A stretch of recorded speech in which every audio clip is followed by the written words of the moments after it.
नौकरी में अस्थिरता रहेगी, लेकिन व्यवसाय इस महीने में आपका बहुत बढ़िया रहने वाला है। मैं बात कर रही हूँ वृश्चिक राशि यानी कि स्कॉर्पियो के लिए जनवरी का पूरा महीना कैसा रहेगा। तो 2025 का आगाज हो चुका है। हम बात कर रहे हैं जनवरी के महीने की और ये सीरीज है जनवरी 2025 की मंथली सीरीज में। This is the 8th video जिसमें की बात हो रही है स्कॉर्पियोज के लिए पूरा महीना कैसा रहेगा। तो सबसे पहले तो आप सबको नए वर्ष की ढेरों शुभकामनाएं। इसके साथ साथ ही मंथली सीरीज में भी आपका बहुत स्वागत है। हम बात कर रहे हैं कि आप लोगों के लिए आपका professional life, personal life, health, career, हर एक तरह से ये पूरा महीना कैसा रहेगा। सबसे पहले आपका 1 जनवरी का जो चार्ट है उसको देखते हैं, समझते हैं। आप अपना चंद्र राशि यानी कि अपना मून साइन फॉलो कर सकते हैं अगर आप ये प्रेडिक्शन सुन रहे हैं। इसके अलावा खास तौर पे अगर हम बात करें कि वृश्चिक राशि वाले लोगों के लिए पूरा महीना कैसा रहेगा, तो देखिए कई सारे ट्रांजिट्स भी इस महीने में हो रहे हैं। महीने की शुरुआत में ही जो बुध है वो ट्रांजिट कर रहे हैं और सूर्य के साथ कंजंक्ट करेंगे धनु राशि में। उसके बाद यहां से मूवमेंट होगा सूर्य का मकर राशि में जब मकर संक्रांति आएगी। उसके बाद मंगल भी ट्रांजिट करेंगे इस महीने में, उसके बाद शुक्र भी ट्रांजिट करेंगे। लेकिन वृश्चिक राशि वाले लोगों के लिए 1 जनवरी का जो चार्ट है वो आपके सामने है। बुध आपके लग्न में है, यहां से 4 जनवरी को ट्रांजिट कर जाएंगे आपके 2nd हाउस में जो कि धन का भाव है और यहां पर बनाएंगे बुधादित्य योग। उसके बाद केतु आपके एकादश भाव में है, शनि शुक्र का कंजंक्ट है यहाँ पर 4th भाव में जो कि नौकरी में चुनौतियां ला सकता है, नौकरी में कहीं ना कहीं पे अस्थिरता ला सकता है, आपसे स्ट्रगल करा सकता है।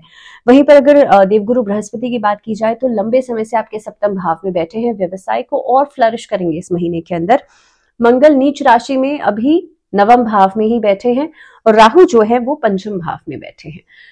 तो देखिए सबसे पहले आपका कार्य क्षेत्र की बात की जाए तो करियर के प्लैनेट शनि जो है वो शुक्र के साथ कंजंक्ट है 4th भाव में। इस महीने के अंदर आपका जो नौकरी पेशा लोगों के लिए स्थिति है वो थोड़ी सी मध्यम रहेगी महीने की शुरुआत में।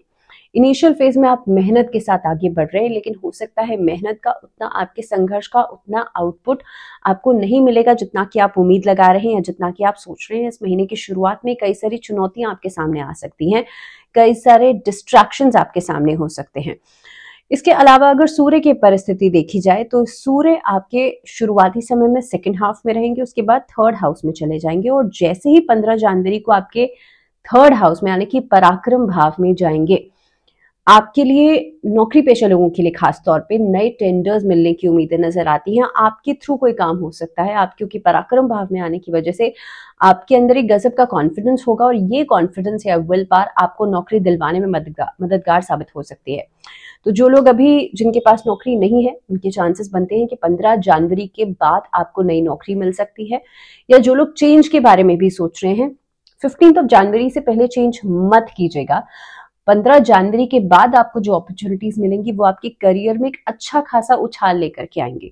सो 2nd हाफ के बाद का समय आपके लिए बेहतर रहेगा, चुनौतियों से हट करके एक अच्छा समय दिखाई देता है। अगर बात की जाए इस महीने के अंदर आपके जो सीनियर्स हैं उनके साथ भी तालमेल आपका बनेगा जब सूर्य ट्रांजिट कर जाएंगे 3rd हाउस में, क्योंकि यहाँ पे तालमेल भी बनेगा और सीनियर्स की तरफ से एक अच्छा खासा आपको सपोर्ट भी मिल सकता है। सरकारी नौकरी या सरकारी विभाग में जो लोग हैं उन लोगों के लिए भी सूर्य की पोजीशन, हालांकि 2nd हाउस में भी बुध के साथ कंजंक्ट कर रहे हैं तो वहां पर भी परिस्थितियां बेहतर बनेंगी, लेकिन जब 3rd हाउस में आ जाएंगे, जब यहाँ पे पराक्रम भाव में आ जाएंगे, तब आपके लिए सुधार होगा। आपके लिए आपका जो काम करने का एक तरीका है उसमें सुधार होगा, आपकी कार्यक्षमता बेहतर होगी, कोई नया पद आपको मिल सकता है, नई अपॉर्चुनिटीज आपको मिल सकती हैं। एंड अबव ऑल खास तौर पे जो लोग पॉलिटिशियंस हैं उनके लिए बहुत अच्छा समय रहेगा, या जो लोग कहीं पे वक्ता हैं उनके लिए बहुत अच्छा समय रहेगा। सो इन ऑल अगर देखा जाए, जब खास तौर पे ये जो बुधादित्य योग बनेगा ना, इसकी वजह से भी अगर आप कहीं पे काउंसलर हैं, स्पीकर हैं, कहीं पे वक्ता हैं और मे बी आपका इस तरह का कोई काम है, आप बहुत ज्यादा स्पीच से जुड़ा हुआ काम करते हैं, इन दैट केस ऑल्सो जैसे ही बुधादित्य योग बनेगा 4 जनवरी को, आपके लिए परिस्थितियां बहुत बेहतर होना शुरू हो जाएंगी। इसके अलावा अगर मैं व्यवसाय की बात करूं तो देखिए व्यवसाय के लिहाज से तो लंबे समय से देवगुरु बृहस्पति आपके 7वें भाव में है। यहां पर जो भी काम आप रणनीति बना करके करेंगे उसमें आपको सफलता जरूर मिलेगी। इस अवधि के अंदर आप देखेंगे कि जिन लोगों के साथ आप ऑलरेडी काम कर चुके हैं उनसे फिर से प्रॉफिट आ सकता है, या फिर से वो लोग आपके साथ काम करने की इच्छा जता सकते हैं।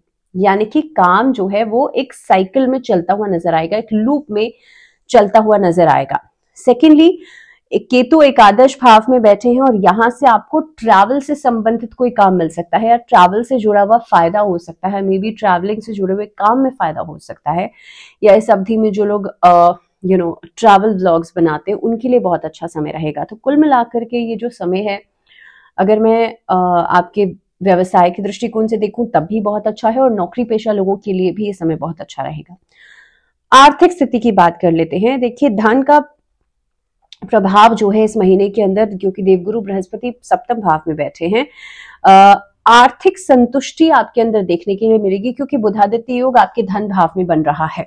दूसरी बात, क्योंकि यहाँ पे देखिए आपका जो पैसा है वो आता हुआ नजर आ रहा है, लेकिन जो खर्च है वो आपको बहुत सोच समझ के करना है। इस अवधि के अंदर अगर आप प्रॉपर्टी से जुड़ा हुआ कोई लेन देन कर रहे हैं ना, तो यहाँ पर स्कैम या किसी तरह की प्रॉपर्टी के डॉक्यूमेंट में कोई हेरा फेरी होने के चांसेस बनते हैं, जिसकी वजह से पैसा फंस सकता है या जिसकी वजह से एक्स्ट्रा पैसा आपको देना पड़ सकता है। मे बी आपके लिए आप कोई चीज खरीद रहे हैं या कोई लैंड खरीद रहे हैं, कोई घर खरीद रहे हैं, कोई प्रॉपर्टी खरीद रहे हैं, वहां पर आपको कोई चीज सस्ते में मिल सकती है, लेकिन आप ड्यूरिंग दिस पीरियड हो सकता है महंगे दामों में उस चीज को खरीदेंगे, तो वहां पर पैसे का नुकसान हो सकता है।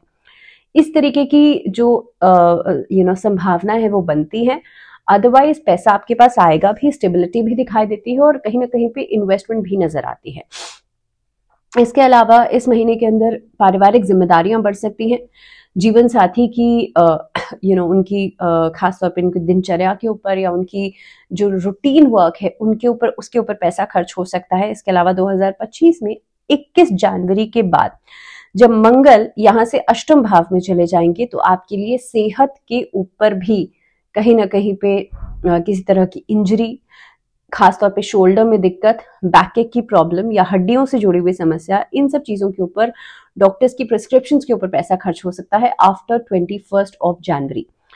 तो इस अवधि में आप लोग इस चीज को लेकर के थोड़ा सा कॉशियस रहेगा, और पैसे को किस तरह से आप लोग इन्वेस्ट कर रहे हैं इस मामले में आपको थोड़ा सा सतर्क रहना होगा, क्योंकि कोई भी आप इन्वेस्टमेंट करते हैं और कहीं पर भी, खास तौर पर अगर शेयर मार्केट में जो लोग शेयर होल्डर्स हैं, शेयर मार्केट में इन्वेस्ट कर रहे हैं, ड्यूरिंग दिस पीरियड रिस्क लेने से बचिएगा।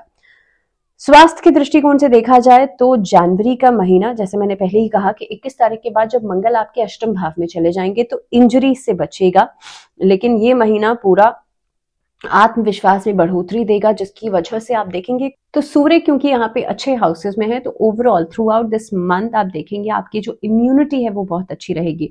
तो बेशक से किसी तरह का कोई हेल्थ इशू होता भी है तो वो बहुत जल्दी उससे रिकवरी होने के चांसेस बनते हैं। बात करते हैं रिलेशनशिप्स की। रिश्तों के लिहाज से देखिए, खासतौर पर अगर लव रिलेशनशिप्स की मैं बात करूं तो इस महीने के अंदर आप देखेंगे पंचम भाव में तो लंबे समय से राहु है ही, जो बार बार मिसअंडरस्टैंडिंग को बढ़ाने का काम करते हैं। दूसरी बात, यहाँ पे जो प्रेम के कारक हैं शुक्र, वो भी शनि के साथ आ गए हैं चतुर्थ भाव में। इसकी वजह से बिना वजह के डिस्प्यूट्स अचानक से पैदा हो सकते हैं, या फैमिली इश्यूज की वजह से इसका असर आपकी पर्सनल लाइफ पे पड़ सकता है, या फिर आपकी प्रेम जीवन के ऊपर पड़ सकता है। हो सकता है फैमिली को ज्यादा समय देना पड़ रहा है, आप अपने लव रिलेशनशिप्स को उतना समय नहीं दे पा रहे हैं, इसकी वजह से रिश्तों में कहीं ना कहीं पे बहुत ज्यादा शिकायतें, कंप्लेन्स का होना, कड़वाहट का होना, इस तरीके की समस्याएं आ सकती हैं, जिसकी वजह से for a shorter period of time कहीं ना कहीं पे बात बंद हो सकती है, शॉर्ट टाइम ब्रेकअप्स हो सकते हैं, इस तरीके की संभावनाएं बनती हैं। वैवाहिक जीवन के हिसाब से देखा जाए तो सप्तम भाव में यहाँ पर देवगुरु बृहस्पति बैठे हैं, और देखिए अब बहुत लंबा समय नहीं है, देवगुरु बृहस्पति मई के महीने में ट्रांजिट कर जाएंगे, तो आपके लिए जनवरी का महीना शादी फिक्स होने के लिए बहुत अच्छा समय रहेगा। इस अवधि में आप अपनी रिस्पॉन्सिबिलिटीज को समझ करके, एक एस्पेक्ट ये भी बनता है यहाँ पे, जो लोग रिलेशनशिप में है वो लोग, आप अगर आपका लग्न चार्ट इस चीज को सपोर्ट करता है ना, तो आप अपने पार्टनर्स को मैरिज के लिए भी प्रपोजल्स दे सकते हैं, उसके लिहाज से भी ये महीना बहुत बढ़िया रहेगा। लेकिन पंचम भाव में राहु की परिस्थिति जो बनती है, इसको लेकर के थोड़ा सा कॉशियस जरूर रहेगा। बिना वजह की मिसअंडरस्टैंडिंग्स और मे बी किसी तीसरे व्यक्ति की वजह से यहाँ पे परेशानियों का बढ़ना, ये एक बहुत बड़ा कारण हो सकता है रिश्ते के टूटने का।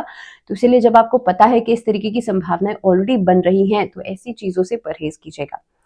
पारिवारिक जीवन के हिसाब से देखा जाए तो ये महीना अपनी मदर की हेल्थ को लेकर के थोड़ा सा आप सतर्क रहिएगा। हालांकि बृहस्पति क्योंकि सप्तम भाव में है, तो कोई मांगलिक कार्य या कोई विवाह से जुड़ा हुआ कोई कार्य पूरा हो सकता है, या कोई ऐसा समारोह जो है उसमें आप सम्मिलित हो सकते हैं। इसके अलावा आपको मान सम्मान जरूर मिलेगा। अगर आप हेड ऑफ द फैमिली हैं तो लोग आपकी बातों का सम्मान करेंगे, आपको कहीं पे सम्मानित किया जा सकता है, आपकी बातों का वर्चस्व तो बढ़ेगा ही, लेकिन साथ ही साथ में आपसे जो छोटे हैं घर के वो आपको सम्मान देंगे।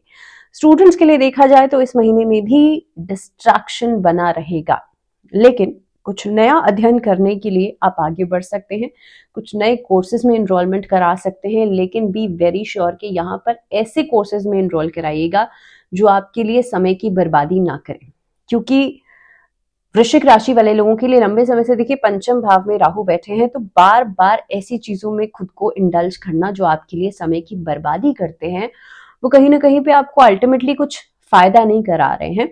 तो स्टूडेंट्स के लिए मैं बार बार फिर से यही चीज कहूंगी कि आपसे कि ये जो समय है दिस इज वेरी इंपॉर्टेंट। अभी जो प्राइमरी एजुकेशन में जो बच्चे हैं 10th 12th के एग्जाम्स देने वाले हैं, उन लोगों के लिए तो देखिए अभी बोर्ड्स का समय है, तो इसलिए ये बहुत इंपॉर्टेंट और बहुत ही क्रूशल टाइम है आप लोगों के लिए कि बहुत सोच समझ के डिसीजन लीजिएगा।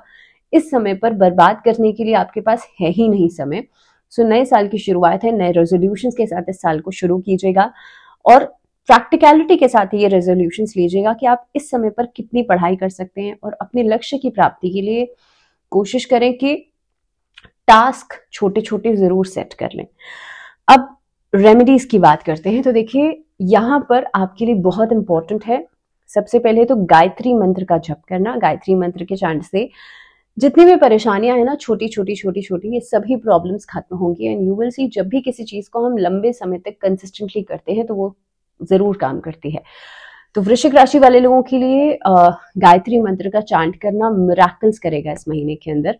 गायत्री मंत्र का चांट अगर आप 108 बार कर सकते हैं तो बहुत ही अच्छा है, लेकिन अगर आप मान लीजिए 108 बार नहीं कर सकते हैं तो कोशिश करें डेली आप 11 बार या 21 बार कर लीजिए। कोई भी चीज अगर आप मान लीजिए 108 बार आप डेली नहीं कर सकते, लेकिन आपने शुरू कर दिया है, फिर आप उसे चीज को ब्रेक करेंगे तो ये ठीक नहीं है। तो इसीलिए अगर आपको लगता है कि आप कंसिस्टेंट नहीं रह पाएंगे, आप 11 बार से शुरू कीजिए, 21 बार से शुरू कीजिए, बट उस पर आप कंसिस्टेंट रहें, तो वो इंपॉर्टेंट है।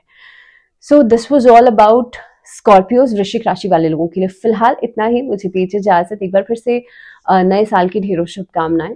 आई विश कि नया साल आपके लिए ढेरों खुशियां लेकर के आए, बहुत सारी अपॉर्चुनिटीज लेकर के आए, स्टेबिलिटी लेकर के आए। So till the next video, ध्यान रखिए अपना, stay safe, stay healthy and stay connected. नमस्कार।